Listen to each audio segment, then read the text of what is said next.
करिए सर।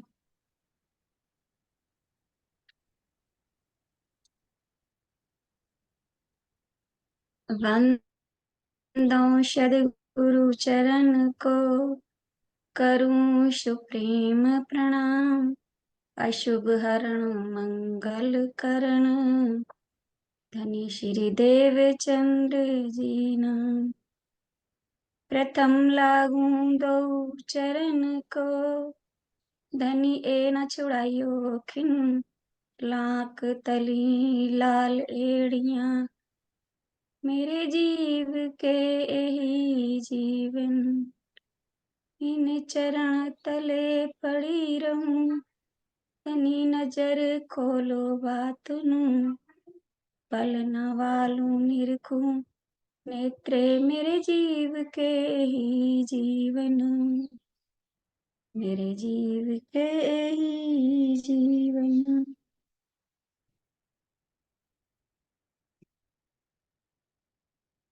विरहा कतरे जाने सोई, जो मिल के बिछुरी होए मेरे दुल्हा।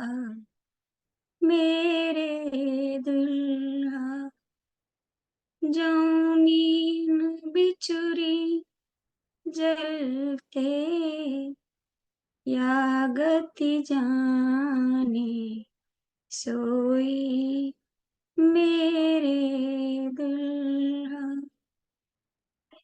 विरहिणी बिलखती तल पे,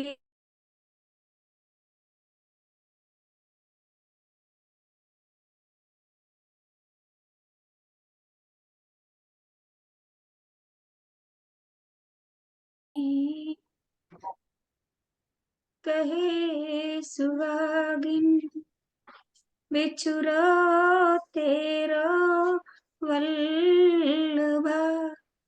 सो क्यों कहे सुहागिन, तब बिन पिंड ब्रह्मांड हो गए सब अगिन। विरहागत रे जाने सोई, जो मिलके बिछुरी होए मेरे दुल्हा। विरहा जाने विरहनी, वके आग न अंदर समाए। विरहा जाने विरहनी, वके आग न अंदर समाए। सो जाला बाहिर पड़ी, तिन दिया वैराट लगा। विरहागत रे जाने सोई, जो मिलके बिछुरी होए मेरे दुल्हा। विरहा ना छूटे वल्लभा, जो पड़े अनेक विघन। विरहा ना छूटे वल्लभा, जो पड़े विघन अनेक। पिंड न देखो ब्रह्मांड, देखो दूल्हा अपनोए। विरहागत रे जाने सोई, जो मिलके बिछुरी होए मेरे दुल्हा। विरहनी विरहा बीच में, किया सो अपनो घर। विरहिणी विरहा बीच में, किया सो अपनो घर। चौधे तवक की साहेबी, सवारूं तेरे विरहा पर, विरहागत रे जाने सोई, जो मिलके बिछुरी, ओए मेरे दुल्हा, मेरे दुल्हा। आंधी आई विरहा की, दिन दिया ब्रह्मांड उड़ा, आंधी आई विरहा की, दिन दिया ब्रह्मांड उड़ा, विरहिणी गिरो ना, सो उठ ना सके, मूल अंकुर रही भरा, विरहागत रे जाने सोई, जो मिलके बिछुरी, ओए मेरे दुल्हा, मेरे दुल्हा। जो मीन बिछुरी चलते, या गति जाने सोई, मेरे दुल्हा, मेरे दुल्हा। बोलिए श्री प्राणनाथ प्यारे की जय, सदगुरु महाराज की जय। प्रणाम जी सुंदर साथ जी। जी जी प्रणाम जी, प्रणाम जी। जी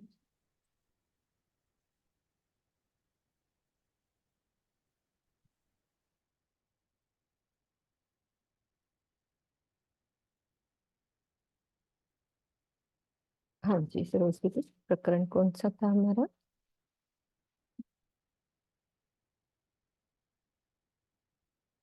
एक मिनट में देख लेती हूँ, 6 चौपाई है।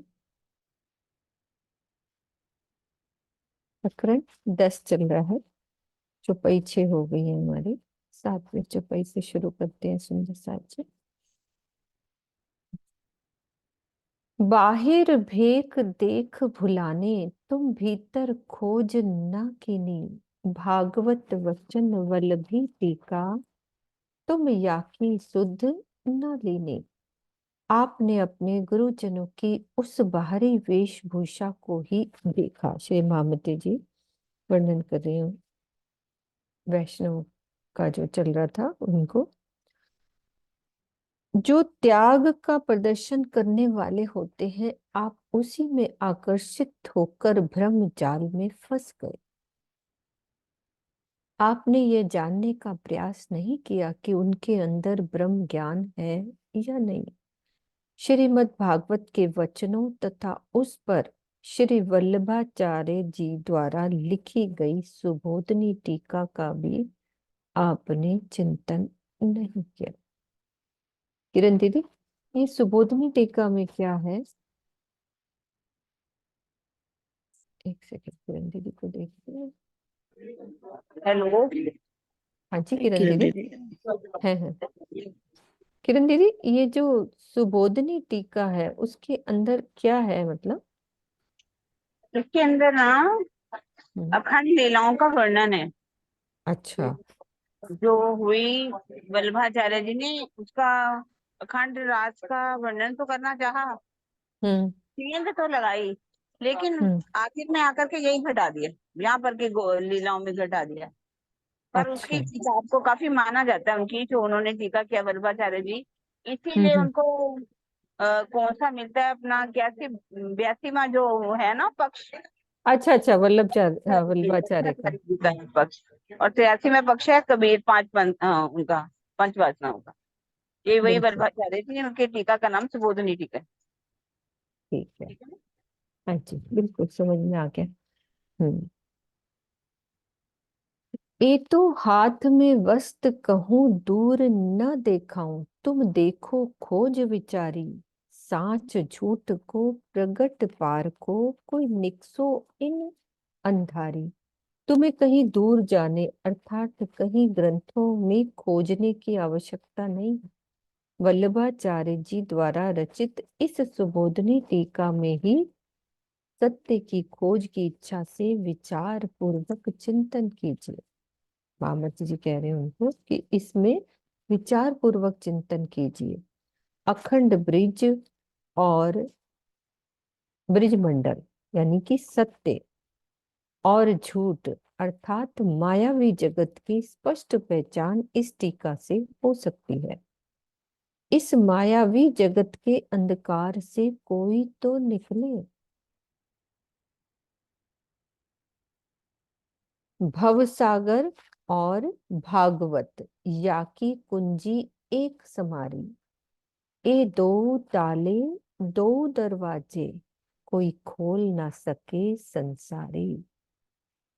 भवसागर और भागवत रूपी दरवाजों पर लगे हुए तालों के खोलने की चाबी एकमात्र तारतम ज्ञान है। तारतम ज्ञान से रहित कोई भी हद का वासी इन तालों को नहीं खोल सकता। शीतल दीदी, भवसागर और भागवत कौन से ताले हैं इनके? भवसागर भी जैसे उसके अंदर भी प्रारब्रह्म का कोई ज्ञान नहीं है, यही हम्म भटकते रहते हैं इस दुनिया के ही अंदर, 14 लोकों के अंदर ही। और भागवत में भी जो ब्रिज अखंड और हम्म रास का बताते हैं, लेकिन वो 14 लोकों के अंदर की बताते हैं। तो ये हम्म दोनों के जो ताले हैं, कि इन हम्म, दोनों के जो भेद है, वो तारतम वाणी से ही पता चलता है। प्रणाम हम्म, जी। बिल्कुल। आगे बता रहे हैं भावार्थ में ये अच्छा, कि आगे क्या? तारतम, कोई बात नहीं, उत्तरा हाँ, जी ने अब बुलाते हैं। तारतम ज्ञान के बिना ना तो भागवत के गुज रहस्यों को जाना जा सकता है और ना इस संसार की वास्तविकता को ही जाना जा सकता है कि ये संसार क्यों बना। भवसागर यही है ना कि ये संसार क्यों बना, कैसे बना और इससे पार कैसे हुआ जाएगा। तो ये तारतम ज्ञान के बिना कोई नहीं जान सका। ये संसार बड़ा है कोहिड़ा और कोहिड़ा भागवत। ये भी कह दिया। ए दो एक कुंजी से खोलूं, जो कोई देखूं आगे संत। ये संसार बहुत अधिक धुंध से भरा हुआ है, कोहरे से भरा हुआ है, जिसमें किसी को पास की भी वस्तु नहीं दिखाई पड़ती, अर्थात अज्ञानता के कोहरे सदृश अंधकार में भटक रहा है। यही स्थिति श्रीमद् भागवत की भी है। यदि मैं किसी ऐसे जिज्ञासु संत को देखूं जो इन दोनों के अंधकार से पार जाना चाहता है, तो मैं तारतम ज्ञान की ज्योति से इस अंधकार को दूर कर दूं। कोहरा वही हुआ ना, जो कोहरा छा जाता है ना, जो अपन देखते हैं, उसी का उदाहरण दिया ना, कोहरा, अज्ञानता का कोहरा। जो कोई खप करे या निध की, जो कोई खप करे, है ना, कितना अच्छा वर्ड। जो कोई खप करे या निध की, सो नाखे आप निघात। श्री महामत कहे ताए अखंड सुख दीजिए, टालिए संसारी ताप। श्री महामती जी क्या कह रहे हैं सुंदर साथ जी, कि जो कोई भी इस तारतम ज्ञान रूपी निधि की इच्छा करता है, उसे अपने अहम का परित्याग करके समर्पण का भाव लाना चाहिए। राजीव महाराज हमें कह रहे हैं कि हमें क्या करना चाहिए, अपना अहम का परित्याग करके समर्पण का भाव लेना चाहिए। फिर राजी क्या करेंगे, ऐसा करने वालों को मैं संसार के सभी प्रकार के कष्टों से मुक्त करके अखंड धाम का सुख दूंगा। है ना, बिल्कुल। कितने प्यार से कह रहे हैं कि तुम यदि समर्पण कर दोगे तो मैं तुम्हें क्या दूंगा। प्रकरण 10 चौपाई 100 हो गई सुंदर साथ जी। प्रकरण 11 शुरू हो रहा है। राग श्री नट। रेहू नाही, रेहू नाही, सिद्ध साध संतरी भगत, नाहू वैष्णव अपरस आचार, जात कुटुम कुल नीच ना ऊंच, नाहू बरन अठार। श्री मामती जी वैष्णव को अपने निज स्वरूप तथा स्वलीला अद्वैत सिद्धांत का बोध कराते हुए कहते हैं कि हे वैष्णव भाइयों, मैं कोई योग सिद्ध साधु संत भक्त वैष्णव या शुद्धता के नियमों का पालन करने वाला कर्मकांडी नहीं हूं। मैं किसी जाति विशेष, कुटुंब, ऊंचे या नीचे वंश या 18 वर्णों के भी बंधन में नहीं हूं। अच्छा, वर्ण जो होते वो 18 होते।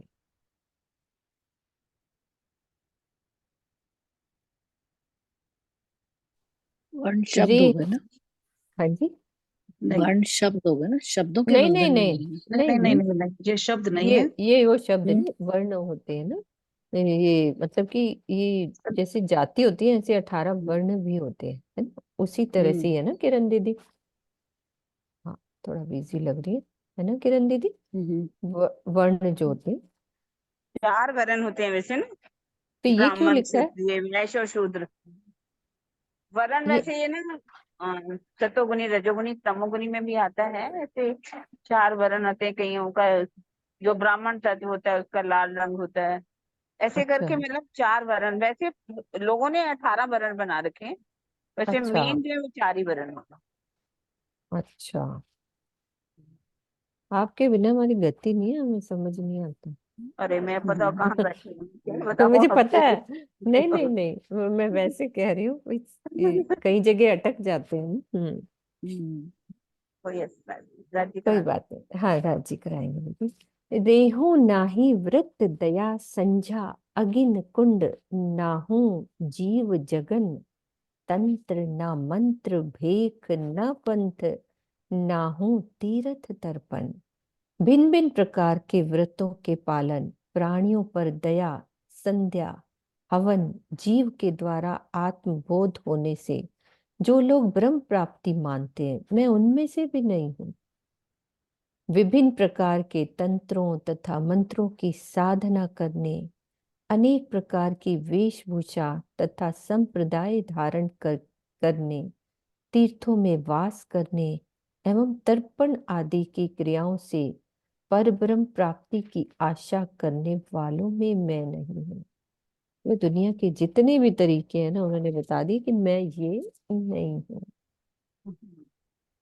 रेहू नाही करामात, मत अगम निगम धर्म न करम उन्मान, सुपन सुषुप्त जागृत न तुरिया, तप न जप न ध्यान।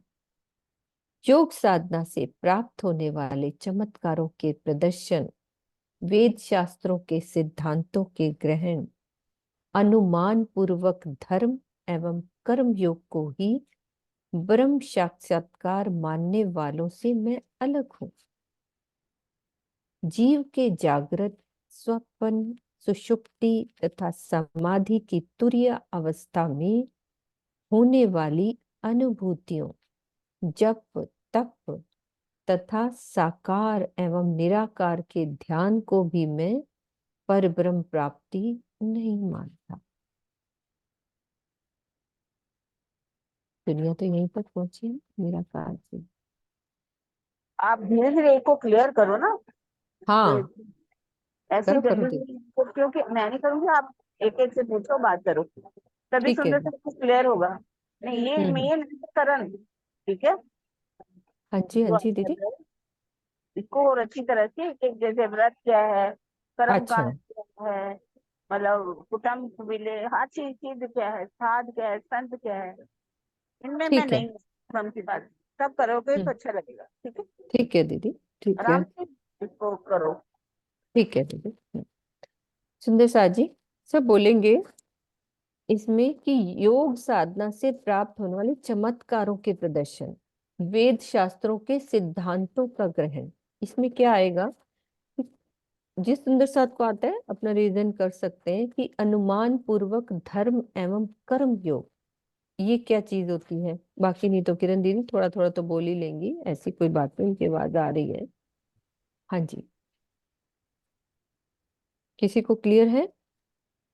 शीतल दीदी और ये चित्रा। योग साधना के से प्राप्त होने वाले चमत्कारों के प्रदर्शन, जैसे वो बाबा आजकल जो कर रहे हैं सारे चमत्कार, ये उनकी बातें ही है ना। जैसे ये अभी सिद्धि तो जो एक क्या बाबा नए जो सिद्धियां आए हैं, जो बागेश्वर धाम वाले, बागेश्वर बागेश्वर धाम धाम वाले। वाला। हाँ, हम्म ये तो हम्म वही हो गया। अब वेद हम्म शास्त्रों के सिद्धांतों के ग्रहण तो वही हो गया ना, जैसे आर्य समाज का हो गया। हम्म आर्य समाज के जो वेद शास्त्रों के सिद्धांतों पर ही चलते हैं, तो हम्म ये उनकी बात की गई है। हम्म अनुमान पूर्वक धर्म एवं कर्म योग को ही ब्रह्म साक्षात्कार मानने वाले, ये जो अनुमान लगाते हैं कि निराकार में एक, जैसे अंधकार में एक नूरी ज्योति देखते हैं तो उसको ही कह देते हैं कि यहाँ परमात्मा है, यही इनका हम्म। मतलब वास है। तो ये है अनुमान पूर्वक धर्म। मतलब आगे सुंदर उनका सा, कोई हाँ वो जी। नहीं होता ना दीदी, हाँ, उनको पता ही नहीं होता ना, बस एक तो अनुमान लगाते हैं क्योंकि आगे का ज्ञान ही नहीं है ना। आगे का ज्ञान नहीं है ना, तो ये सारे ही बताए गए हैं कि जितने भी इस दुनिया में जब लीलाएं, चमत्कारी लीलाएं होती हैं, या अनुमान से ही कहते हैं। जैसे अखंड ब्रिज राशि यहाँ वाले कहते हैं, तो यहाँ कहाँ अनुमान है। जैसे उस दिन दीदी बता रहे थे, वो कहते रात को वो दृश्य नजर आता है, तो दिन में कहाँ चला जाता है अगर अखंड है तो। रासलीला की हम्म बात करें, ये दीदी ने उस दिन बताया था ना, तो ये देखो ये अनुमान ही है ना उनका, कि रात को हम्म रास नजर आती है, इस यहाँ कोई जा नहीं सकता इस वक्त, तो दिन में वो कहाँ चली जाती है अगर अखंड है तो ये बात का हम्म जवाब भी उनके पास नहीं है। तो ये सब अनुमान ही है, इन हम्म। चीजों से वो परे हैं। श्री जी ने ये बताया, मतलब वैष्णवों को, ये वहां की बात की है। बाकी सुंदर साथ ये थोड़ा सा, हाँ हाँ, जिसके दिल में आए रीजन कर सकते हैं। फिर क्या, जीव के जागृत। हाँ जी, बोलो बोलो। मुझे वैसे तो समझाना नहीं आएगा, मैं वैसे पूछ रही हूँ कि वैष्णव मत विष्णु जी को मानने वालों को कहते हैं। हाँ पीछे आया था ना, वो उन्हीं को कहते हैं। पर और वैसे इन्होंने ये भी बताया था कि विष्णु को मानने वालों को वैष्णव कहते हैं, पर ये पूरी हिंदू जाति की जब शास्त्रार्थ हुआ था हरिद्वार में, वहां तो पे उन्होंने सबके लिए, वैष्णव कह के पुकारा था सबको। सभी को। जो धर्म को मानने वाले हैं, समझ लो उनको वैष्णव कह के पुकारा था। हम्म और पिछली वाली चौपाई में जो आया था, तो उसमें जिग्ना जी ने लिखा था कि 4 वर्ण और 14 विद्याएं होती हैं, इसलिए वो 18 कहलाते हैं वर्ण। चैट में लिखा हाँ उन्होंने। और उन्होंने हाँ। लिखा है कि वर्ण व्यवस्था, किसी और सुंदर साथ में लिखा है, वर्ण व्यवस्था स्तरीकरण की एक सामाजिक प्रणाली है जो समाज को उनकी सामाजिक और आर्थिक क्षमताओं के आधार पर विभिन्न स्तरों में विभाजित करती है। वही जो हम्म आंटी बता रही थी कि शूद्र और वो जो 4 मेन हैं, उनके हाँ, आगे हो सकता है 14 विद्याएं हो, तो मिला के वो हम्म। 18 वर्ण की बात हुई ऊपर वाली चौपाई में। वही का। सुंदर साथ जी, साथ साथ जिसके दिल में हो क्लियर करते जाओ, ऐसे पढ़ना थोड़ी ना हमने, एक एक चीज जो समझाना चाह रहे हैं राज जी, सब सुंदर साथ बोल सकते हैं। आगे क्या है, जीव के जागृत, स्वप्न, सुषुप्ति तथा समाधि की तुरीय अवस्था। अब ये ना अवस्थाएं है ना, कि जब ध्यान लगाते हैं ना, ये वाली ध्यान की वही है ना, अवस्थाओं का ही वर्णन है ना। हाँ, सुषुप्ति अवस्था, जैसे अभी कहते हैं ना कि ईश्वर सृष्टि अभी सुषुप्ति अवस्था में, उनके जीव अभी मतलब अखंड नहीं, जागृत नहीं हुए। ये बात आई है ना, सुषुप्ति अवस्था में है ईश्वर सृष्टि अभी। तो ये वही अवस्था की बात है, ये किरण दीदी बता सकते हैं, थोड़ा हमें हाँ, क्लियर कर सकते हैं, है और ना। अवस्था में होने वाली अनुभूतियां, अनुभूति। तो यहाँ पे हाँ, जब ध्यान लगाते हैं ना, कोई यहाँ पे त्रिपुटी में ध्यान लगाता है, यहाँ हाँ, तक कहते हैं ना कि तुरीय अवस्था में पहुंच गए चक्र होते हैं ना, उनकी। चक्र, हाँ चक्रों का वर्णन आता है ना, कि उस चक्र को मतलब कहते हैं कि अब जैसे समाधि में पहुंच जाते हैं तो बहुत हाई तुरतीत अवस्था में, जो अवस्था। कहते हैं कि उनमें कहने का भाव तो ये समझ में आ रहा है, वैसे एक एक चीज को नहीं समझ में आ रहा चाहे, लेकिन कि वो कहना चाहते हैं कि ये जीव के इन चीजों से वो परे हैं, क्योंकि आत्म और पर आत्म की बात है ना हमारी, तो हाँ, जागृत ये तो प्रेम वाली तो कोई बात ही है। नहीं है ना, उसको हाँ उसी हिसाब से किया जा रही हाँ, है, वो भक्ति तो तो ये है ही जप नहीं। और तप और ये सारे के सारे चमत्कारों का प्रदर्शन और सिद्धियां प्राप्त कर लेना, ये सब तो है ही है ना यहाँ पर, जो बहुत बहुत जो लोग ध्यान करते हैं जिनके पास तारतम वाणी नहीं है वो भी बहुत बहुत कसनी भी करते हैं अपने शरीरों की। हम्म बहुत फेमस हो रहा है, जैसे हिमालयस में जाके भी बैठते हैं, पता नहीं कितने कितने दिन तक समाधि में हम्म बैठते हैं, लेकिन वो बताने की कोशिश करें कि हमारा, और मैं, श्री जी कह रहे हैं कि ये इन सब चीजों से मैं परे हूँ। जप तप तथा साकार एवं निराकार के ध्यान को भी मैं पारब्रह्म की प्राप्ति नहीं मानता। मतलब वहां तक पहुंच भी जाते हैं सब, वो कहते हैं ना अनंतबादों के दर्शन होते हैं, हाँ वो सब है ना, वहीं हाँ पे जी, आता है ना निराकार में जो बिल्कुल आवाजें बिल्कुल, ये आती है ना, अनहद होगी अनहद ध्वनि की में जो बात है सुनाई ना। देती है, हाँ, ये हाँ, निराकार तक ही है। निराकार तो तक साकार होते तो हैं। यहाँ पे दुनिया पता ही है सबको, राम भगवान को जैसे मानती है परमात्मा, ऐसे गुरु नानक देव जी को मानने वाले परमात्मा ही मानते हैं। और ये साकार रूप हो गया। और निराकार हम्म वो जो अनहद के, बस जो निराकार में जहाँ वो सोचते हैं कि यहीं पे हमारी ज्योति जो एक नजर आएगी, उस ज्योति में हमने समा जाना है। और समा निराकार के जाना। अंदर की ज्योति की बात करते हैं। तो यहाँ हम्म से भी परे श्री जी ने अपने आप को बताया, हाँ, इतना क्लियर किया, अभी कुछ भी नहीं छोड़ा दुनिया में जो चल रहा है, जो सब चल कुछ, रहा सब कुछ इकट्ठा करके करा कि मैं इनसे भी परे हूँ, हमारा ये इनसे भी पर हमारा ज्ञान है या। क्वालिफिकेशन इंद्रियों से होगा ना, जैसे इंद्रिय, लेकिन राजी तो इंद्रियातीत है, मतलब त्रिगुणातीत हाँ। है, और ये सब इंद्रियों को वश में करने की हाँ तरीके बिल्कुल। है ना, कि अगर वो इतना ध्यान लगा लेते हैं कि वो जिस तरह की फ्रेग्रेंस लेना चाहे उनको खुशबू भी आ जाती है, यहाँ तक अपने आप को वो ट्रेन कर लेते हैं कुछ हाँ, वो सिद्ध। तो कह रहे हैं ना, कोई हवा में उड़ती, कितनी तरह की चीजें होती है ना, हाँ, ये पर वो तप सब करके क्या क्या कर लेते हैं। यही मतलब है इसका, बाकी एक एक चीज का तो ऐसे नहीं हाँ नहीं, एक एक समझ में दीदी आया। चीज का राज्य, चलो बाकी सुंदर किरण साहब, दीदी बीच में बोल देंगी। नहीं सुंदर हाँ साहब जी। हैंड रेज कर रहे हैं, हाँ हैंड रेज जी, कर रहे मैं हैं बोल देखो। खोल दिया उनको, ममता आप प्रणाम बोलो। जी दीदी। हैंड हाँ जी। रेस्ड है आंटी, अ, एक दो सुंदर साथ में। मैंने किरण दीदी से पूछना था, ये कुंडली जागृत करते हैं, ये क्या करते हैं? गायत्री का पाठ करते हैं, कहते हैं कुंडली जागृत होती है हमारी। वो तो मुझे पता नहीं है, एक बार लिख ले, किरण दीदी आएंगी तो वो सब अपन वो भी पूछ लेंगे उनसे। विजय दीदी आप बोलो। ध्यान द्वारा कुंडली जागृत करते हैं, क्या करते हेलो। हैं? एक सेकेंड किरण दीदी, जी। वो कह रहे हैं कि ध्यान द्वारा कुंडली, कहाँ लिखा हुआ है ममता? ये इनका कजन है कोई, इनके बाबा जी कराते अच्छा हैं अच्छा, वो। उधर कर रहे हो, हाँ, ओ तो अच्छा, वो ऐसे तो बहस वो कर बहुत। रहे थे, मैं उनको बता रही जब थी कि प्रेम सुषुम्ना द्वारा नाड़ी ही प्रभावित हो जाती है परमात्मा को ना, पाया जा सकता है। सुनो तो वो किरण कहते थे दीदी हम क्या कह कुंडली रही है। जागृत करते हैं, ये करते हैं, मेरे को पता ही नहीं फिर वो क्या, क्या ये योग साधना ही होगी जो कुंडली जागृत करते हैं? एक मिनट, किरण दीदी बोल रही है। हाँ जी किरण दीदी। सुनो, जो ऐसा है कि जब ध्यान लगाते हैं ना, ध्यान के द्वारा, जैसे स्वामी जी भी कहते हैं ना, हमारी सुषुम्ना नाड़ी प्रभावित हो जाती है। जब सुषुम्ना नाड़ी जिसकी प्रभावित हो जाती है, तो 8 एक कुंडलियां कही जाती है, नाम है उनके। तो 8 जो कुंडलियां हैं वो जागृत हो जाती, खुल जाती हैं उनकी। तो उससे क्या है, वो उसको जब अंदर एक लाइट आती है, अंदर कहा जाता है सुषुम्ना नाड़ी के अंदर, वो लाइट आने से ये नाड़ियां कुंडलियां सारी प्रभावित हो जाती हैं। तो अगर वो चाहे ना, कई प्रकार के क्या कहते हैं, जैसे कि तरह तरह की बातों को जानने लग जाते हैं। कुंडली के बारे में, मतलब जैसे उनको। कुंडली जब जागृत हो जाती है, जो भी मतलब उनको चाहो, पूछना चाहो, वो सब बातें बता देते हैं। तो उससे हम्म तो क्या ये होता है शरीर कि की, कुछ लोग, शरीर जागृत होती है ना? शरीर के अंदर ये 8 कुंडलियां कही जाती हैं। जी, जीव के हमारा अंदर? उससे कोई मतलब नहीं है, हमारे कुंडलियों का। नहीं स्वामी नहीं, जी कहते हैं हमारा आप इन कोई चक्करों मतलब में नहीं मत है, पड़ा करो। कोई पूछ रहा था ना तो। नहीं नहीं दीदी, हाँ, वो नहीं, बात पूछ रहे हैं ठीक ये है। क्या होता है। वो यहाँ की बातें हैं ना, वो इस शरीर के अंदर ही बातें हैं, 8 कुंडलियों की बात। हम्म। सुषुम्ना नाड़ी प्रभावित होती है, तो इसे 8 कुंडलियां जो जागृत हो जाती हैं। तो वो भूत विषय वर्तमान काल की ना सारी बातों को जान जाते हैं।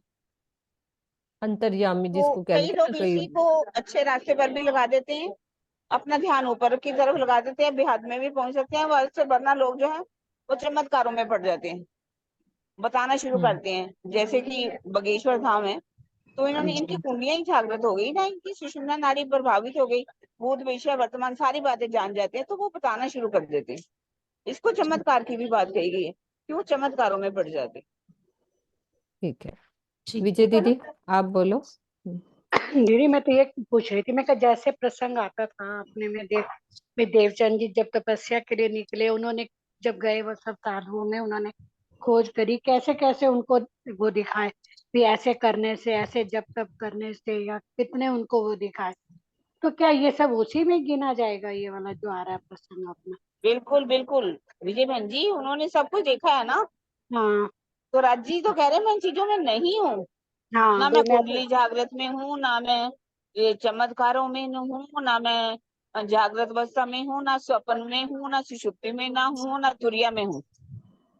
तुरिया जैसे का मतलब समाधि अवस्थाओं की अवस्थाएं होती हैं, जैसे केवल्य। सरकार श्री जी भी बताते थे कि महाराज जी लेके गए एक दिन जंगल में, तो कैसे कोई साधु से उल्टे लटक के आगे लकड़ी जला के चारों तरफ से धुआं, पसीना इतना बह रहा है कि कह रहे अगर इससे परमात्मा की प्राप्ति हो सकती है तो ये तो फिर नहीं सब। नहीं, इसका मतलब है कि पंच अग्नि में वो बैठ जाते हैं ना, पंच अग्नि हम्म जला लेते हैं, धुआं धुआं कर लेते हैं। तो वो तो कह हम्म रहे हैं मैं इन पंच अग्नियों में भी नहीं हूँ। ये तो यहाँ की है ना, ना जप ना तप, आपने वो पढ़ा है ना। मैं किसी हाँ चीज में भी नहीं हूँ। हम्म बर्फों में गलते हैं लोग, काशी ऊपर से झांप लगाते हैं, हाँ पहाड़ों से अपने आप को गिरा के नीचे आरों में कट जाते हैं। तो इससे हम्म मैं परमात्मा नहीं मिल सकता, मैं इसमें हम्म हूं ही नहीं। आज ये प्रकरण जो बहुत बड़ी बात बता रहा है कि इन चीजों में मैं नहीं हूँ। चाहे कितने भी व्रत रख लो, नियम कर लो, चित कहा लो, संत कहा लो, महंत कहा लो, मैं इन सब में नहीं हूँ। ना मैं निराकार में हूँ, ना मैं साकार में हूँ, किसी चीज हम्म, में भी नहीं। बिल्कुल। अब वरण वर्षा। वेद में हूँ। हम्म, हाँ जी। वर्षा आप बोलो। प्रणाम जी दीदी। दीदी मुझे तो हमारे भीतर साहब में जो वर्णन आता है ना चिंतामणि जी का, वो याद आ रहा है कि वो देखो वे दूसरों को भी दिखा सकते थे। उन्होंने श्री जी को बोला कि भाई चाहो तो मैं अनहद बाजी दिखाऊं, चतुर्भुज स्वरूप का दर्शन करवाऊं, लेकिन फिर भी श्री जी ने कहा कि भाई इन सब से तो मुझे क्या लेना, इनसे मेरे जीव की मुक्ति नहीं होगी।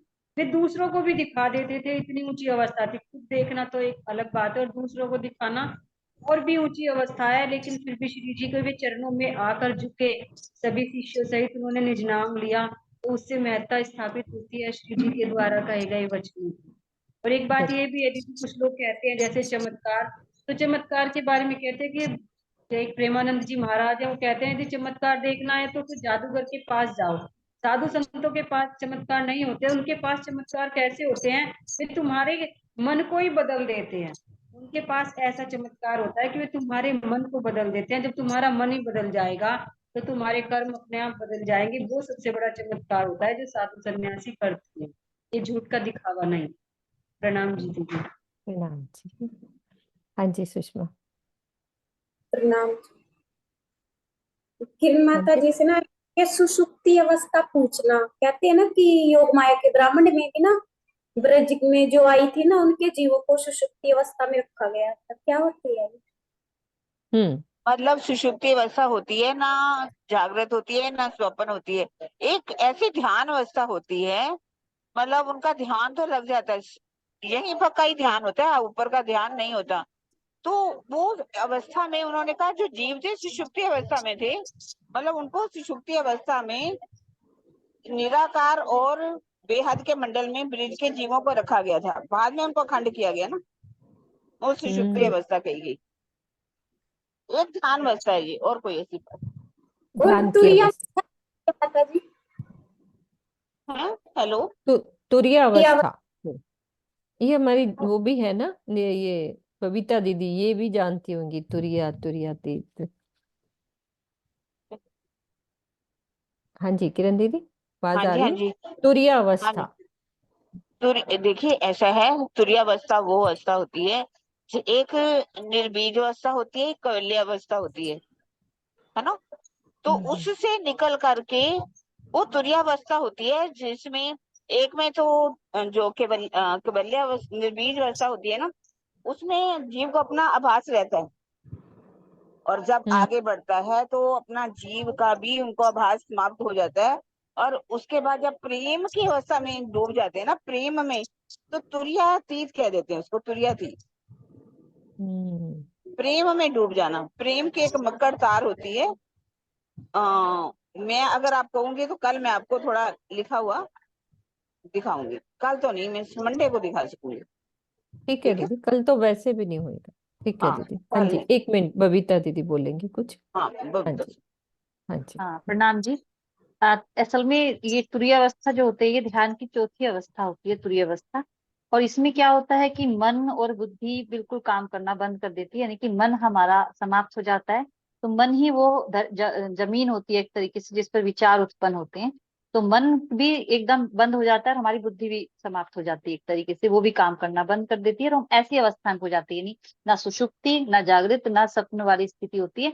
वो स्थिति होती है चौथी अवस्था, ये तुरीय अवस्था होती है जो किरण जी बता रही है, तुरीयातीत हो जाना। यानी जब वो प्रेम में एंट्री कर जाती है, वो इस स्थिति से भी बाहर आ जाती है, यानी कि फिर उसे भान खत्म हो जाता है हर चीज का, हर डिटैच हो जाती है हर तरीके से। वो फिर वहां पे वो तुरीयातीत अवस्था में आ जाता है, जो ध्यान की परम अवस्था में पहुंच जाता है फिर वो। तो ये आप ये चौथी अवस्था चारों होती का वर्णन कर लो, जागृति, स्वप्न, ये वाली है ना, ये चारों का वर्णन है। कर हाँ, दो एक बार। जागृत में तो क्या हो, ये जागृत में तो क्या होता है कि जब हम ध्यान में बैठते हैं, जिस समय हम, पहली अवस्था होती है जब हम एक तरीके से हकीकत में चीजों को समझना शुरू करते हैं, बुद्धि के स्तर से थोड़ा आगे बढ़ना शुरू करते हैं, तो जागृत अवस्था आनी शुरू होती है। हमें पता चलना शुरू होता है कि वो कौन है, परमात्मा कौन है, क्या है, और वो मेरे हृदय में विराजमान है। धीरे धीरे वो हकीकत में आना शुरू होता है, धीरे धीरे। फिर हमारी एक और अवस्था होती है जो स्वप्न वाली अवस्था होती है। स्वप्न वाली अवस्था भी होती ध्यान की अवस्था ही है वो, लेकिन वो हमारी जागृत से थोड़ी ऊपर की अवस्था हो जाती है। मतलब जागृत तो ये कि अभी हमें पता चला है, नॉलेज होनी शुरू हो गई एक तरीके से। फिर उससे उस स्थिति होती है हमारी स्वप्न वाली अवस्था होती है, जिसमें हम एक तरीके से, जैसे सपने में होता है ना इंसान कि ना जगी अवस्था में होता है एक तरीके से, वैसे शरीर से बेसुध होता है, लेकिन एक्चुअल में उसे वो एक ध्यान की एक ऐसी अवस्था, स्थिर अवस्था में पहुंच जाता है जिसमें उसे सपने जैसा लगता है एक तरीके से। मतलब एक स्वप्न अवस्था बोला गया है, उसमें उसे ज्ञान नहीं होता उतनी तरीके से कि हाँ जो मैं ये देख रहा हूँ ये सब कुछ, ये सब कुछ सही है, सचमुच ही ऐसा है। वो अवस्था भी उससे थोड़ी सी ऊपर जाती है। फिर सुषुप्ति अवस्था आ जाती है। सुषुप्ति अवस्था में वो बिल्कुल ना जागृत, जैसे किरण जी ने बिल्कुल सही बताया कि ना जागृत वाली स्थिति होती है ना सपने वाली स्थिति होती है। वहां भी वो एक एक होती तीसरी अवस्था ही, वो भी ध्यान की, लेकिन वो थोड़ा सा एक हकीकत के भी थोड़ा पास आता है, थोड़ा सा सपने के भी पास रहता है एक तरीके से। क्लियर नहीं हो पाती चीजें एकदम तरीके से, लेकिन वो ध्यान की अवस्था में चढ़ता जा रहा है धीरे धीरे ऊपर की तरफ को। और फिर चौथी अवस्था में आता है इसमें, तुरीय अवस्था में, जब वो पता चल जाता है उससे कि वो पूर्ण ब्रह्म परमात्मा है जो मेरे हृदय में विराजमान है। हकीकत में वो उसके हृदय में आना शुरू हो जाता है, तब और तक वो जीव रहता है साथ। तब तक जीव साथ रहता है, और फिर हम्म तुरीयातीत हो जाता है वो, फिर वो प्रेम वाली अवस्था आ जाती है इस हम्म प्रकार। जी जी ना। हाँ जी। जागृत, स्वप्न, सुषुप्ति तथा समाधि की तुरीय अवस्था में होने वाली अनुभूतियां। हाँ जी मम्मी, आप खोलो।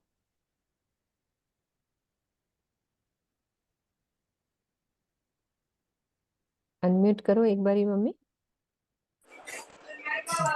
मैं ये बता रही थी, ये ब्रह्म कुमारी किसका ध्यान करती है? ब्रह्म कोई कुमारियां जो ध्यान में बैठते हैं वो अपने को सूर्यावस्था में जाके बैठती हैं। वो सब ये चीजें छोड़ देती है, वो एक ध्यान लगाती है। मैंने उनका कोई वचन, ये क्या भाषण सुना था, वचन उनके सुने थे, और वो भी बहुत आगे बढ़ चुकी है। वो एक सूर्यावस्था में आती हैं, ऐसे ध्यान लगता है उनका कि वो हम हाँ जी, पूनम वो इसका अपने, जवाब देंगे। पूनम बोलती रहती है। हाँ ये पूनम बताओ। अवस्था जो है ना उनकी हाँ, बहुत बहुत बताती हूँ बहुत ऊंची ब्रह्म कुमारियों के बीच होती है। अभी। हाँ बताओ पूनम, कहाँ तक पहुंची है? दीदी वो मैं आगे तक पहुंच चुकी है, वो निराकार से पार। निराकार, निराकार ही तक पहुंची, इससे आगे तो नहीं वो जा 14 सकती। लोगों की बातें हैं ना ये सारी, तो और फिर हमें कोई बताइए आगे कि इन नहीं। सब चीजों से मैं परे हूँ। हम्म त्रिगुण अतीत वाली अवस्था हो जाती है, जो ये चौथी अवस्था भी बबीता दीदी भी बता रहे हैं कि 3 गुणों से भी ऊपर, जबकि इस संसार में रह के 3 गुणों से ऊपर उठना बड़ा मुश्किल है। हम्म, इन जब बिल्कुल। चौथी अवस्था को भी पार कर जाता है इंसान, अपने अहम से हट जाता है, तो फिर वो त्रिगुण अतीत हो जाता है। तो तब जाकर के, मतलब अगर हम लोग भी चाहें तो हम इन चीजों में नहीं पड़े, हमें जरूरत नहीं है, लेकिन अवस्था तो ब्रह्म मुनियों की वही हो जाती है, जो हम्म साक्षात्कार होने लग जाता है, जिनको, जिनके अंदर हम मार्फत का ये प्रेम वाला ज्ञान आ जाता है। हमारी तो शुरुआत ही प्रेम से होती है, हाँ, और प्रेम से ही चलेगी आगे। ये तो संसार के लिए, और संसार क्या है श्री जी साहब ने हमें एक एक बात बता दी। लेकिन अब वैसे ये अच्छा लग रहा है कि इतने प्यार से और इतना, मतलब हमें मीठी मीठी वो दे के ना गोलियां राजी ये बातें समझा रहे हैं जहाँ बिल्कुल। जबकि हम ये वाली चपाइयाँ ही छोड़ देते होते थे कभी। भाई क्योंकि कौन सी? ऐसे लगता है ये तो किसी और के लिए, जबकि है हमारे लिए ये सब चीजें। हाँ। ऐसे थोड़ा नहीं, वाणी अभी हमारे लिए। समय क्या पता, जागने का समय भी तो है ना, जन जन तक वाणी पहुंचानी है। हम आप बिल्कुल। सुंदर साथ जो इंटरेस्ट ही नहीं लेते थे, तो आगे बताएंगे कैसे अगर जानेंगे नहीं तो। हमें ही अभी नहीं जो एक पता सुंदर होगा साथ किसी को। जी कुंडली वाली बात पूछ रहे थे, वो अपने लिए तो नहीं पूछ रहे थे। अभी एक बहन हाँ। पूछ रही थी ना कुंडली वाली, वो उनके कजन ने बताया। उनको तो हम्म, जरूरत ही नहीं है इन चीजों की। लेकिन जब हम्म, बात कर रहे होते हैं दो जने बीच में घर में, तो फिर हम कहाँ ठहरते हैं, हमें क्या पता चल रहा है या हम क्या बता सकते हैं। हमारा तो हम्म, ज्ञान बहुत उच्च कोटि का है। तो नॉलेज के लिए बिल्कुल। राजी हमें अब ये सब बातें बड़े प्रेम के साथ सहूर करवा रहे हैं। पहले हम हम्म, पाठ की तरफ पढ़ के इन चुपाइयों से आगे निकल के अपनी वही प्रेम और परम धाम की बातों में पहुंच जाते थे और आनंद लेते थे, उसी में ही डूबे रहते थे। अब एक एक चीज हमें समझाना चाह रहे हैं, तो आगे जाने की तैयारी है हमारी, घर जाने की। बिल्कुल।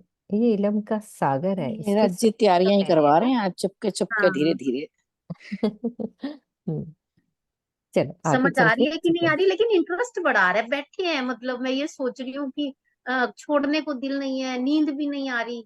तो ये तो राजी और ज्यादा हमें राजी इलम कर की रहे शक्ति में हैं। हो रहे हैं। मतलब लिखा, वो भी एक किस्म से, मतलब ये भी दिखा रहे हैं, महिमा दिखा रहे हैं कि इतनी महिमा है फिर भी हम कुछ नहीं कर रहे हैं। हाँ, देखो कितनी महिमा है, किसी में भी नहीं है, औदा, इतना दुनिया कर रही है ना, दुनिया अपना भी इतना औदा कर ही दिखा रही रहे है हैं ना ना। कि तुम कौन हो, देखो। अपना ओहदा दिखा रहे हैं, हम कहाँ पे हैं। ठीक है, तो हमें तो ये सब चुपैया कुछ आगे करना ही लेते हैं। नहीं है। रेहु नाही अंग इंद्री ज्ञान ब्रह्मचारी, ब्रह्मांड न लगत वचन, रूप रंग रस धात में नाही, गुण पख दिवस न रैन। अब क्या कह रहे हैं, मैं अंतःकरण तथा इंद्रियों से प्रकट होने वाले ज्ञान एवं शारीरिक और मानसिक ब्रह्मचर्य के पालन को ही ब्रह्म साक्षात्कार मानने वाले के सिद्धांत में नहीं हूं। मेरे प्रीतम तक तो इस ब्रह्मांड के शब्द पहुंचते ही नहीं है। इस संसार के किसी भी रूप रंग रस तथा धातुओं की तेजोमयी शोभा से भी पर ब्रह्म के अखंड स्वरूप का आंकलन नहीं किया जा सकता। प्रीतम पर ब्रह्म तीनों गुणों, दोनों पक्षों, दिन तथा रात्रि की परिधि से सर्वथा परे है। ठीक है, अब अंतःकरण किसको कहते हैं सुंदर साथ जी? आत्मा के भी हृदय को अंतःकरण कहा जाता है ना। है। हाँ बबीता दीदी। मन चित्त बुद्धि अहंकार, जो ये चारों से मिलके बनता है अंतःकरण। मन चित्त बुद्धि अहंकार। और इंद्रियां तो पता ही है हमें। इंद्रियां तो पांचों इंद्रियां हैं ही, वो पांचों इंद्रियां जो हम्म, हमारी हैं, उससे जो ज्ञान प्रकट होने वाला है, जो यानी चाहे शारीरिक हो चाहे मानसिक हो, जितने भी, वो कह रहे हैं कि मैं इन ब्रह्म साक्षात मानने वालों के सिद्धांत में नहीं हूँ। हम्म, मेरे प्रियतम तो इस ब्रह्मांड के शब्द पहुंचते ही नहीं, मतलब इस, वो तो सीधी सी बात है ही। यहाँ के शब्द कहाँ वहां पहुंच रही, यहाँ का तो सिर्फ, बस सिर्फ प्रेम ही पहुंचता है, वो भी जब हम हृदय से उसे बैठते हैं तब वो प्रेम पहुंचता है। बाकी यहाँ का उसके कानों तक वहां कुछ नहीं पहुंचता। यही कह रही हूँ। और किसी भी यहाँ के संसार के कितने रूप है, रंग है, रस है, और कितनी धातुओं का तेजोमयी शोभा जो भी दिखती है ना, उससे आंकलन नहीं हो सकता। पर ब्रह्म का हम एक हाँ, उदाहरण के तौर पे कह देते हैं, पर उसका हम बिल्कुल। आंकलन नहीं कर सकते। तीनों गुणों कौन कौन से? सत्य रज और दम। तम, दम। है ना? इन तीनों गुणों, दोनों पक्षों, पक्षों कौन से हो गए? दिन, दिन और रात्रि तो हो गए, है ना? शुक्ल दोनों पक्ष तो पक्षों। पक्ष हो गए ना। हाँ 15 वो ये भी हो 15 दिन सकता है। होते हैं ना, कृष्ण पक्ष और हाँ हाँ यही हाँ हाँ, होता कृष्ण होगा, पक्ष तो कृष्ण दो पक्ष, दो 15-15 है ना? दिन, यस। हाँ सुनीता दीदी, ये दोनों पक्ष यही हो गए शुक्ल, मतलब इससे कोई मतलब नहीं है। उनकी हाँ, परिधि से सर्वथा परे हूँ। रेहू नाही शब्द सोहम, जो तत्व पांच में न खट चक्र सिर पवन, त्रिकुटी त्रिवेणी तीनों ही काल में, न अनहद अजपा आसन। ये सारी दुनिया की चीजें। कुछ लोग सुरत शब्द योग के द्वारा सोहम शब्द की अनुभूति या पांच तत्वों के साक्षात्कार को ही परमात्म साक्षात्कार मान लेते हैं। इसी प्रकार कुछ लोग 6 चक्रों को जागृत करने तथा सिर में प्राण वायु को चढ़ाकर जड़ समाधि में चले जाने को परम गति मानते हैं, जो मुझे स्वीकार नहीं है। इंडा, पिंगला और सुषुम्ना के मिलन स्थान को त्रिकुटी या त्रिवेणी कहते हैं। यहाँ पर संयम करने से होने वाली अनुभूति भी काल के अधीन है। अब जो 10 अनहद होते हैं ना, जो अभी मम्मी बात कर रही थी कि ये उनका है ना, क्या बोलते हैं अभी, ब्रह्म कुमारियों। हाँ, ब्रह्म कुमारियों का 10 अनहद बाजे जो होते हैं ना, ताल, मृदम, झांझ, सिंह गर्जन, बांसुरी, वीणा, बादल की गर्जना, शहनाई, किंकिण तथा डंफ, अजपा, जाप तथा आसनों की सिद्धि को परम पद मानना बहुत बड़ी भूल है। मैं इन सभी मतों में नहीं हूं। कितना कुछ ये लोग करते हैं ना, हमें राजी ने कैसे निकाल दिया। एक बार त्रिकोणी बता दो, क्या होता है त्रिवेणी त्रिकोणी आया था ना हाँ, ये कृष्ण। सब करते हैं ना, एक एक सुंदर साथ बताते ये जाते हैं। राधा जैसे स्वामी तो भी ये हैं। हाँ, एक एक तो शब्द को लेते हैं। कुछ लोग सुरत शब्द, ये जो राधा स्वामी पंथ में ना, उसमें जब सुरत लगाते हैं वो उनको सोहम शब्द से ही मतलब लिंक करना होता है। अच्छा, एक वो सोहम, शब्द होते होंगे कुछ, हाँ जी, हाँ सोहम, जी। है ना, वो उस शब्द में सुरता लगा देते हैं। हाँ, वो सोहम की ध्वनि सुननी है उन्होंने। हम्म। सोहम, उसको ही अनहद की ध्वनि वो बोल देते हैं। और 5 तत्व तो वो है ना, अग्नि, वायु, आकाश, जो ऐसे होते हैं ना, चित्रा, वो जो हवा में भी उड़ते हैं, है ना, वो कर लेते हैं हाँ ना हाँ ये लोग, है ना। 5 तत्वों के साक्षात्कार, वो जिसका ध्यान करते हैं वो वैसे ही। अपने आप को इतना सूक्ष्म में ले जाते हैं अपनी तपस्याओं से कि वो साक्षात्कार कर लेते हैं आकाश, अग्नि, वायु, हाँ, वो जल। स्वामी जी बताते होते थे एक बार चर्चा में कि वो लोग जैसे रुई का ध्यान कर रहे हैं, उसका ध्यान करते तो हवा में उड़ने लग जाते, है ना। हम्म। तो उसी को वो सब कुछ मान लेते हैं, चमत्कारों को ही, कि हाँ भाई मेरे को परमात्मा का साक्षात्कार हो गया। यही है ना, किरण दीदी सुन रही होंगी, जहाँ गलत हाँ होंगे मैं पकड़ लूंगी। ये इसी प्रकार कुछ लोग 6 चक्रों को जागृत कर ले। अब ये चक्र कौन से हैं? 6 6 चक्र। चक्र हैं हमारे, हाँ, जो हमारे पूरे शरीर में होते हैं। सबसे पहले हमारा जैसे मूलाधार चक्र होता है, फिर उसके ऊपर हम्म। जो हमारा स्वाधिष्ठान चक्र होता है, जो हमारी जहाँ से ये रीढ़ शुरू होती है ना, बिल्कुल सबसे नीचे जो टेल बोन है एकदम नीचे, यहाँ से हमारा जो प्रजनन तंत्र जहाँ पर होते हैं वो मूलाधार होता है वहां पर। वहीं पर ठीक है। हमारी कुंडलिनी शक्ति भी होती है, जो आप कुंडलिनी की बात कर रहे थे जो। और फिर उसके अच्छा। ऊपर हमारा स्वादिष्टान होता है। हम्म। स्वादिष्टान चक्र के बाद हमारा जो नाभि के पीछे होता है वो मणिपुर चक्र होता है। फिर मणिपुर हम्म। चक्र के बाद जो हमारी छाती के पीछे होता है वो होता है अनाहद चक्र होता है वो हमारा। अनाहद के हम्म। बाद जो हमारे यहाँ पर होता है वो होता है विशुद्धि चक्र। हम्म। विशुद्धि चक्र के बाद जो हमारे यहाँ होता है आज्ञा चक्र, अजना चक्र भी बोलते हैं इसको यहाँ पर। और जो हम्म। हमारा एक सहस्त्र, जो 10वां द्वार जिसको बोला जाता है, ये हमारा एक्चुअल में बाहर होता है शरीर से, अंदर नहीं होता। 6 चक्र अंदर होते हैं और एक 7वां हमारे शरीर से बाहर होता है, सहस्त्रार, जिसको 10वां द्वार बोला जाता है। जहां पर हम्म। स्वामी जी बोलते हैं कि बहुत सारे लोग हैं कि 10वें द्वार में अपने प्राणों को स्थित कर देते हैं, यहाँ पर जड़ समाधि जिसको कहा जाता है, कि जड़ हम्म। समाधि है, और उसमें उसमें लेट जाते हैं वो लोग, और महीने 2-2 महीने तक भी उसमें हमें ना भोजन की आवश्यकता ना वायु की जरूरत होती है। और हमें ऐसा लगता है कि वो कुछ चमत्कार हो रहा है कि समाधि में इस तरीके से। तो ये 6 चक्र जब जागृत हो जाते हैं, जो लोग ध्यान साधना, जैसे अगर हम चितवनी करते हैं, तो चितवनी में ये प्रोसेस क्या है, ऑटोमेटिक होता है। इसमें हमें कोई ध्यान नहीं करना होता कुछ भी, कि हम कुंडली जागृत भी खुद होती है ऑटोमेटिक। जो लोग उसको कुंडलिनी को खुद जागृत कराना सोचते हैं, वो एक तरह से एक दूसरी दिशा में ले जाता है हमें। लेकिन यदि हम चितवनी को एक सच्चे प्रेम से बैठ के करते हैं, तो वो हमारे शरीर की अपनी कुछ प्रोसेसिंग है, जो चितवनी के दौरान या ध्यान के दौरान वो होती ही होती है। तो लेकिन हम उस पर ध्यान नहीं देते, हमारा पूरा ध्यान राज्य पर रहता है, हमारा पूरा उस पे प्रेम पर रहता है, हमारा परम धाम पर 25 पक्षों पे पूरा ध्यान रहता है। तो हमें जड़ से हमें वो चेतन की तरफ लेके चला जाता है, जितने भी सुंदर साथ है चेतनता की तरफ लेकर जाता है हमें। लेकिन जो कुंडलिनी की तरफ चले जाते हैं या अपने चक्रों की तरफ चलते, वो उन्हें जड़ की तरफ लेकर चले जाता है। वो ही ध्यान, मेहनत वो भी कर रहे हैं एक्चुअल में, मेहनत हम भी कर रहे हैं उसी तरीके से, हम प्रेम कर रहे हैं, बस हम प्रेम कर रहे हैं और हम चेतन पे ध्यान दे रहे हैं, वो जड़ पर ध्यान दे रहे हैं। तो इसलिए उनकी जड़ समाधि में पहुंच जाते हैं और हम परम धाम पहुंच जाते हैं वहीं बैठे बैठे ही, क्योंकि जहां जिसका ध्यान किया जाता है।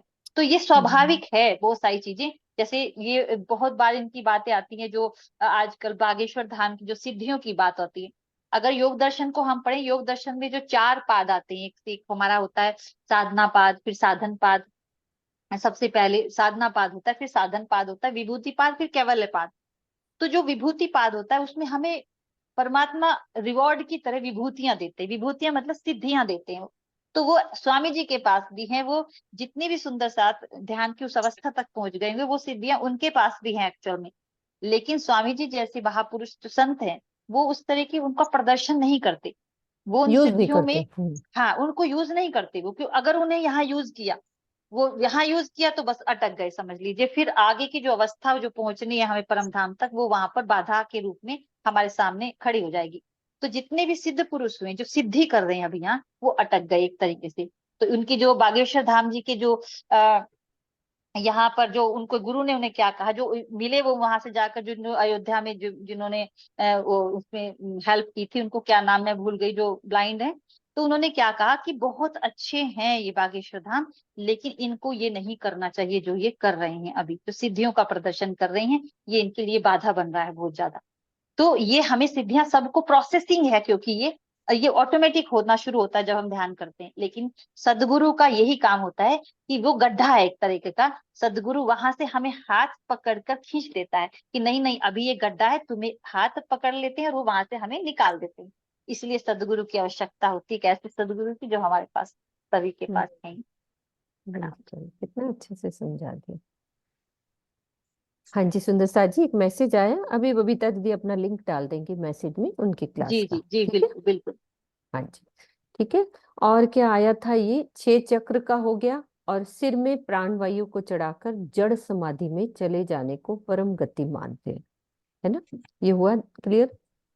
ये हो जो गया। मुझे स्वीकार नहीं है, इंडा पिंगुला तथा सुषुम्ना के मिलन स्थान को त्रिकुटी या त्रिवेणी कहते हैं, ये बताओ। हाँ, ईड़ा या पिंगला है हमारी जो दो नाड़ियां होती है। हमारी जो चंद्र नाड़ी होती है वो ईड़ा होती है, ईड़ा नाड़ी। दूसरी हमारी सूर्य नाड़ी होती है, जो पीड़ा, जो पिंगला सॉरी जिसको बोलते हैं। ईड़ा पिंगला 2 नाड़ियां होती हैं। इसमें 36,000 यहाँ से जुड़ी होती है, हमारी 36,000 नाड़ियां इधर से जुड़ी होती है, 36,000 इधर से, यानी 72,000 नाड़ियां हमारी इससे जुड़ी होती। जब ये दोनों नाड़ियां संतुलन में होती है तो हमारी एक तीसरी नाड़ी होती है जिसे हम सुषुम्ना कहते हैं, जो हमारी रीढ़ से होकर गुजरती है और सहस्त्रार तक हमें पहुंचा, सहस्त्रार तक लेकर जाती है। तो इसीलिए अनुलोम विलोम या इस तरह की जो नाड़ी शोधन क्रियाएं हैं वो इसलिए महत्वपूर्ण है सबसे ज्यादा, कि ये क्या करती है, हमारे ईड़ा और पिंगला को संतुलन में ले आती है। और जैसे ही संतुलन में लाती है तो अध्यात्म की वो स्थिति पैदा होनी शुरू हो जाती है जो सुषुम्ना के जागृत होने से पैदा होती है। तो इसलिए सुषुम्ना नाड़ी क्या होती है, अब ये नाड़ियां क्या है, नाड़ियां कोई ऐसे नहीं है कि आप उनको शरीर को काटोगे तो कुछ 72,000 नाड़ियां तुम्हें दिखाई देंगी। ये नाड़ियां ऐसी नहीं, नाड़ियां क्या है, ऊर्जा प्रणाली, ऊर्जा नालियां, एक तरह से ऊर्जा की नाड़ियां बनी हुई हैं। ऊर्जा के सोर्सेज हैं ये हमारे शरीर के अंदर, जो ऊर्जा से बने हुए, दिखाई नहीं देंगे, सूक्ष्म है ये बहुत, और उसे दिखाई नहीं देते, ये इस तरीके से ऊर्जा से है क्योंकि। और हमारी जो सुषुम्ना को ये जागृत करने का काम करते हैं, जैसे ही ईड़ा पिंगला संतुलन में आना शुरू होती है और ये हमारी सहस्त्रार तक जाती है। जो जहां पर ये तीनों मिलते हैं सहस्त्रार पे जाकर, उसी स्थान को त्रिवेणी कहा जाता है। त्रिवेणी। हाँ, तो बहुत से लोग उस त्रिवेणी पर ध्यान लगाते हैं। वो त्रिवेणी पर ध्यान लगाने से जो अनुभूतियां होती हैं वो उसको ध्यान मानना शुरू कर देते हैं। वो कहते हैं ये भी ध्यान नहीं है, वो ये भी मैं नहीं हूँ, यहाँ का भी इस संयम हो जाता है जहाँ। तो यहाँ पर संयम करने से होने वाली अनुभूति भी काल के अधीन है ना? जो ये सब से करते हैं ये काल के अधीन है। अब 10 अनहद सबको पता ही है, जो ये ताल मृदंग झांझ सिर गर्जन बांसुरी वीणा बादल की गर्जना शनाई किंकिन और डम, फिर अजपा। आजपा और जाप, इसका क्या है? आजपा जाप वो होता है कि जिसमें हम अपने मुंह को नहीं खोलते हैं, मतलब जाप तो अच्छा, चलता रहता है, जाप, अंदर हाँ, जाप चलता रहता है, अंदर। लेकिन हमारा मुंह लिपसिंग नहीं होती, अंदर जाप चलता रहता है। और उसी तथा आसनों की सिद्धि को परम पद मानना बहुत बड़ी भूल है। जो आसन कई तरह के होते हैं, उनकी जो सिद्धियां हो जाती हैं, अगर कोई आसन की भी, ये जैसे हम बैठे बैठे हैं बस रहते हैं। बस बैठे ही रह गए, तो वो कई कई दिनों तक बैठे, कोई कोई 8 8 घंटे, कोई कोई 4 4 दिन, 7 7 दिन, 8 8 दिन, वो सोचते हैं कि अगर बैठा है तो वो बस वो परमात्मा को मतलब मिल गया समझ लो उसे, लेकिन एक्चुअल में ये भी वो नहीं है जो हमें चाहिए, ये भी भूल है। बिल्कुल। रेहु नाही नवधा में मुक्त में भी नाही, नाहू आवागवन वेद कतेब हिसाब में नाही, न माहिर बाहे बाहिर न सुन। जो लोग नवदा भक्ति में पारंगत हो जाने, चारों प्रकार की मुक्तियों को पाने तथा सृष्टि कल्याणार्थ मोक्ष से पुनः तन धारण करने को सर्वोपरि पद मानते हैं, मैं उसमें भी नहीं हूं। मेरा प्राण वल्लभ अक्षरातीत तो चारों वेदों तथा कतेब ग्रंथों यानी कि तौरेत, इंजील, जबूर और कुरान में वर्णित तथ्यों की सीमा, पिंड, ब्रह्मांड तथा शून्य निराकार से ही परे हूँ। अब नवधा की भक्ति बताओ, नवधा प्रकार की भक्ति में क्या क्या आता है? ये तो सुंदर सा जी। हाँ, शीतल दीदी। इसमें सुनना, बोलना, जो भी कर्म कांड आते हैं इसमें सारे, इसी में नवधा भक्ति में ही आते हैं। जैसे आरती करना, इंद्रियों से जो भी काम करना, वो सब नवधा भक्ति में आते हैं। हाँ और जी, कुछ क्लियर तो भी नहीं है। कोई बात नहीं, वो बता रही है। बोलो, खोलो दीदी, कृष्णा दीदी। हाँ जी, खोलो। हाँ, कृष्णा दीदी खोलो, दोबारा खोलो, खुला नहीं आपका। प्रणाम जी। वैसे जो नीचे लिखा हुआ है, श्रवण, कीर्तन, अर्चन, स्मरण, पाद सेवन, बंदन, दास्य, संख्य और आत्म निवेदन, ये 4 प्रकार की एक और मुक्ति होती है, जिसको बोलते हैं सलोक्य, समीप्य, सारूप्य और साजुज्य। ये नीचे लिखा हुआ है, नवधा भक्ति इस प्रकार होती है ना? ये क्लियर हो गया। और मुक्ति कौन कौन सी होती है, ये सब क्लियर करना है कि कौन कौन सी मुक्ति है, क्योंकि ये आता है, बीतक में भी पढ़ते हैं ना कि उस तरह से कि सालोक्य मुक्ति कौन सी है, सामीप्य, सारूप्य और सायुज्य, है ना? ये वाली मुक्ति सुनीता दीदी क्लियर करेंगी। सुनीता दीदी, आपको कोहोस दिया हुआ है, खोल लो आप। हाँ जी, प्रणाम जी।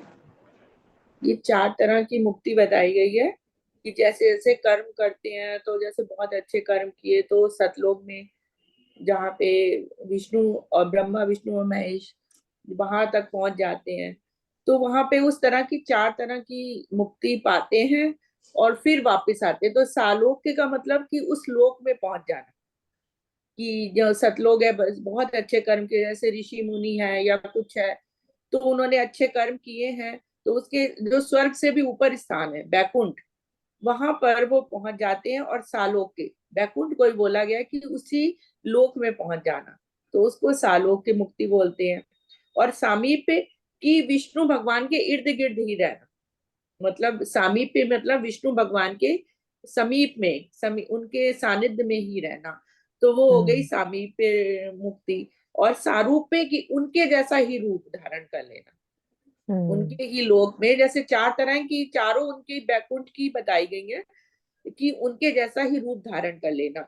और चौथी होती है सायुज्य, तो सायुज्य मुक्ति होती है कि उनके अंदर ही प्रवेश कर जाना, विष्णु भगवान के अंदर ही। तो इस तरह की 4 मुक्ति बताई है। और नवदा भक्ति तो ऊपर बताई दी है। हाँ, श्रवण करना, सुनना, हाँ, कीर्तन करना, अर्चना, स्मरण, पाद सेवन का क्या मतलब हुआ दीदी? पाद सेवन जो हनुमान जी जैसे करते थे, राम जी की पाद सेवन उसमें आता है। चरणों की सेवा करें। चरणों की सेवा हाँ होती है। हाँ, पाद सेवन। या लक्ष्मी जी, हमेशा आप देखो शेषनाई नाग जो नीचे हाँ होते हैं तो लक्ष्मी जी उनके चरणों में ही बैठी रहती है ना। बैठे रहते हैं, हाँ, हाँ, वंदन तो वो कर रहे पाद हैं। सेवन, वंदन तो हम सभी करते हैं, जैसे वंदना करते हैं।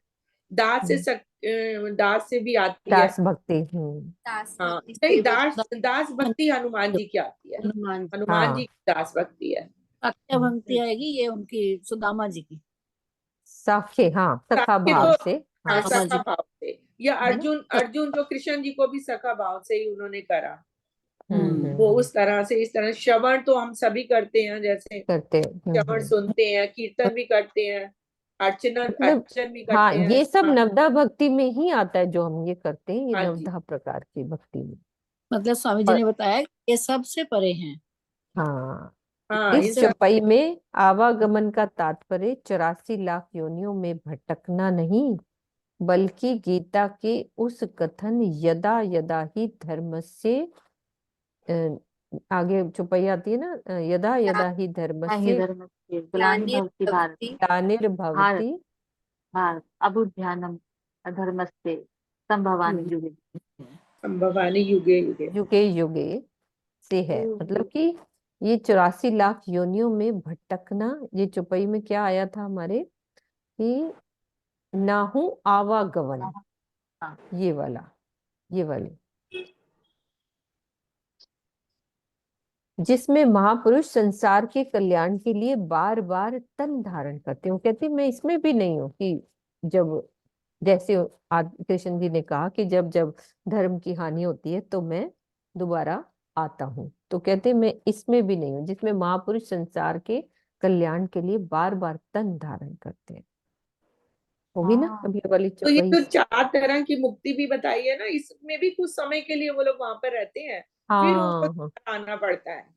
तो वो कह आना रही हम्म, इस मुक्ति में भी मैं नहीं हूँ। अगर ये चारों तरह की मुक्ति मिल गई या 9 तरह की भक्ति भी मैंने कर ली, तो फिर भी मुझे आवागमन के चक्कर से तो मैं मुक्त तब भी नहीं होऊंगा। ये तो हम तारतम्य ज्ञान के प्रकाश में जब हम आगे बढ़ते हैं और हमें धनी का साथ मिलता है, सदगुरु का साथ मिलता है, और फिर हमारी आत्म जागृत होती है, तो हमारा जीव टलोसी आत्म, तब जीव भी हमारा इस भव सागर से पार हो जाता है। तो वो बोल रहे हैं कि मैं किसी में भी नहीं हूँ, ना मैं ये 9 तरह की भक्ति में हूँ और ना चारों तरह की मुक्ति में हूँ, जो कि बहुत ऊंची अवस्था मानी जाती है। लेकिन बिल्कुल। है तो ये सब स्वप्न की अवस्था है ना, बैकुंठ तक तो सब वही है ना अवस्था जो आदि तो नारायण ये की सब तो महाप्रलय में लय ही हो जाएगा ना जब। महाप्रलय में लय हो जाना, इसलिए उन्होंने कहा कि जो सपन है वो तो मैं हो ही नहीं सकता, मैं तो भाई हम्म, शाश्वत हूँ, हकीकत हूँ पूरी तरीके से, है ना। हम्म, ठीक है सुनीता दीदी, ये चौपाई दोहरा दो, टाइम हो गया मेरा। हाँ जी। रेहू नाही नवदा में मुक्त, मैं भी नाही, नाहू आवागमन, वेद कतेब हिसाब में नाही, ना माहे बाहर ना शून्य, ना माहे बाहर ना शून्य। बोलो श्री प्राणनाथ प्यारे की जय, बोलो श्री सदगुरु महाराज की जय। प्रणाम जी।